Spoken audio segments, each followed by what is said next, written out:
Good morning, here she is, the wonderful Liz, and we're gonna get into it. But before we get into it, I'm gonna send out some I'm good. Yeah. Send out some.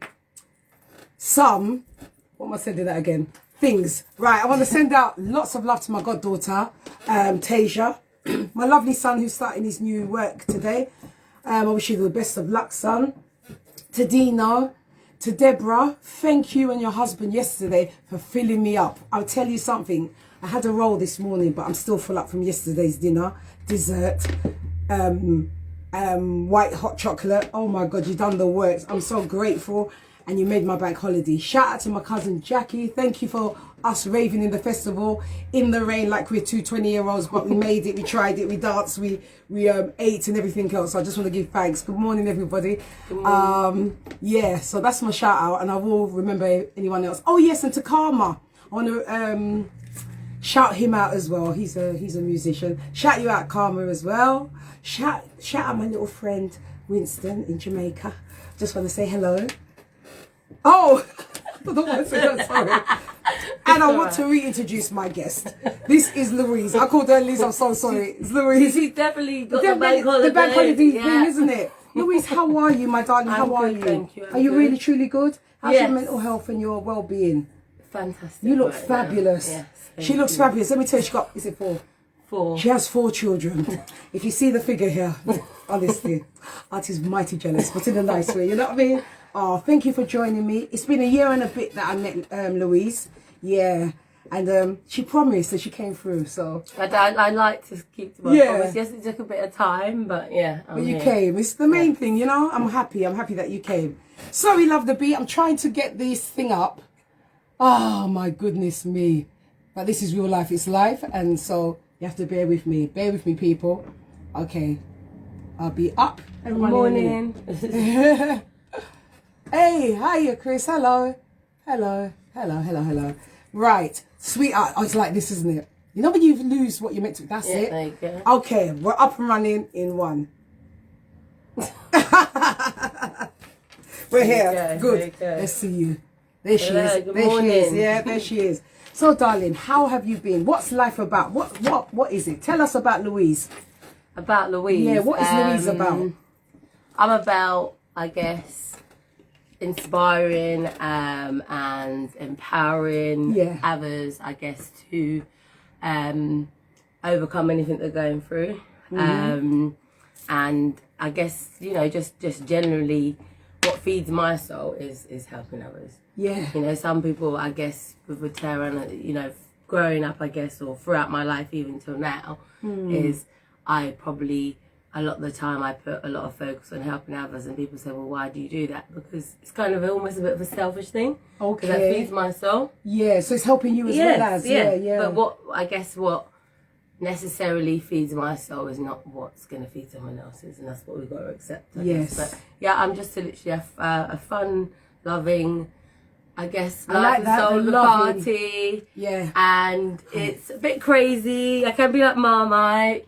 Can what you? you see is what you get. Okay, yeah. And what's wrong with what we see and what we get? What is wrong with it? Why do people still have a problem with it? I think personally it's because they're not comfortable within themselves. So insecurity?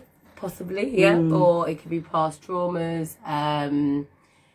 I find that a lot of people that find you uncomfortable when you're a confident person are the ones that would wish they could be like that. And it's just about, I guess, trying to make everyone's unique in their own way. Everyone has something special. It's just about bringing that out of them, really. Okay. And what if you can't bring it out of them? Because no, I'm just alluding that what if you can't bring it out and you'll think you're doing the best for that person and but you know what? But you know what? Sometimes that person will come out of themselves, just not when they're around you. Oh, right. You know? So sometimes you still have to do them lessons. You still have to be you. You can't not be you. I can't help but try and help somebody or try and do something. It's just in me. Yeah.